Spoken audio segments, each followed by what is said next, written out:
സംസ്ഥാന സർക്കാർ ഇത്രയും അധികം തുക ഒരു വികസന പ്രവർത്തനത്തിനായിട്ട് ഈ മേഖലയിൽ, മാരിടൈം മേഖലയിൽ ചെലവഴിക്കുന്നത് തന്നെ ആദ്യമായിട്ടാണ് ഇന്ത്യയിൽ.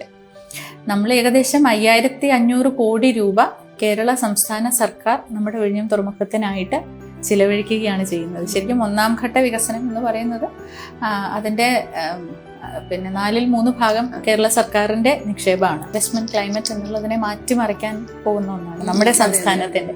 അപ്പോൾ 3 വർഷത്തിനുള്ളിൽ നമുക്ക് 15000 കോടി രൂപയുടെ നിക്ഷേപം വരികയാണ്. ആ നിക്ഷേപം വരുന്നതും ഭൗതികമായിട്ടുള്ള നമ്മുടെ സാഹചര്യങ്ങൾ വർദ്ധിപ്പിക്കാൻ, അതായത് തുറമുഖത്തിൽ ഇന്ന് നമുക്ക് 2 ബർത്തുകളാണുള്ളത്. 800 മീറ്റർ നീളത്തിലാണ് നമുക്കിപ്പോൾ ബർത്ത് ഉള്ളത്. അതിൻ്റെ അർത്ഥം ഞാൻ നേരത്തെ പറഞ്ഞതുപോലെ 2 മദവെസൽസിന് ഒരുമിച്ച് വന്ന് സുഗമമായി നങ്കൂരമിട്ടിട്ട് പോകാം എന്നുള്ളതാണ്.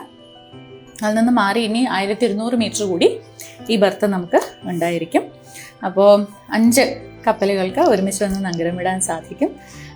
ഇപ്പോഴുള്ളത് നമുക്ക് കണ്ടെയ്നർ ടെർമിനൽ മാത്രമാണ്. നിങ്ങൾ ഈ കാണുന്ന ഈ ചരക്ക് കപ്പലുകൾ മാത്രമാണ് നമുക്കിവിടെ വരാൻ സാധിക്കുന്നത്.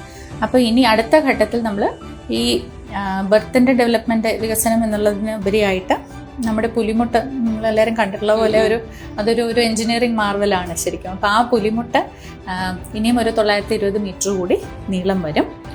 അതിനുശേഷം ആ പുലിമുട്ടിൻ്റെ മുകളിൽ നമ്മൾ 2 മൾട്ടിപർപ്പസ് ബർത്ത് കൂടി നിർമ്മിക്കാൻ പോവുകയാണ്. അപ്പോൾ അവിടെ നമുക്ക് കണ്ടെയ്നർ കപ്പലുകളല്ലാതെ, ഈ ചരക്ക് കപ്പലുകളല്ലാതെ, ഇപ്പോൾ ബൾക്ക് കാർഗോ അല്ലെങ്കിൽ ലിക്വിഡ് കാർഗോ അത്തരത്തിലുള്ള, ഇപ്പോൾ കൽക്കരിയും പെട്രോളും ഒക്കെ കൊണ്ടുവരുന്ന കപ്പലുകളുണ്ട്. അപ്പോൾ അത്തരത്തിലുള്ള കപ്പലുകൾക്കൊന്ന് നങ്കൂരമിടാൻ സാധിക്കും.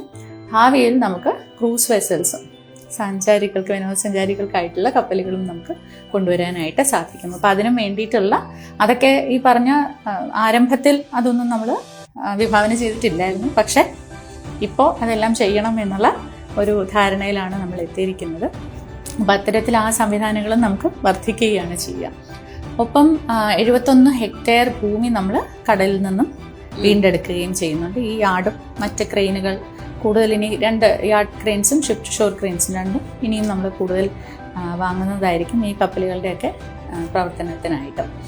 അപ്പോൾ ഭൗതികമായിട്ട് അത്തരം കാര്യങ്ങളാണ് പോർട്ടിൻ്റെ ഉള്ളിൽ നടക്കാനായിട്ട് പോകുന്നത്. ഒപ്പം ഇപ്പോൾ ജനുവരി 24-ാം തീയതി നമ്മൾ ഉദ്ഘാടനം ചെയ്യുന്ന ഈ 2ാം ഘട്ട നിർമ്മാണം നമ്മൾ ഉദ്ഘാടനം ചെയ്യുന്നതിനോടൊപ്പം തന്നെ അതിനെ മുഖ്യമന്ത്രി ഇവിടെ ഇപ്പോൾ നമുക്ക് ചെയ്യാൻ പറ്റുന്ന വികസന പ്രവർത്തനങ്ങളുടെ കാര്യം കൂടി അന്ന് പ്രഖ്യാപനം നടത്തുന്നതായിരിക്കും.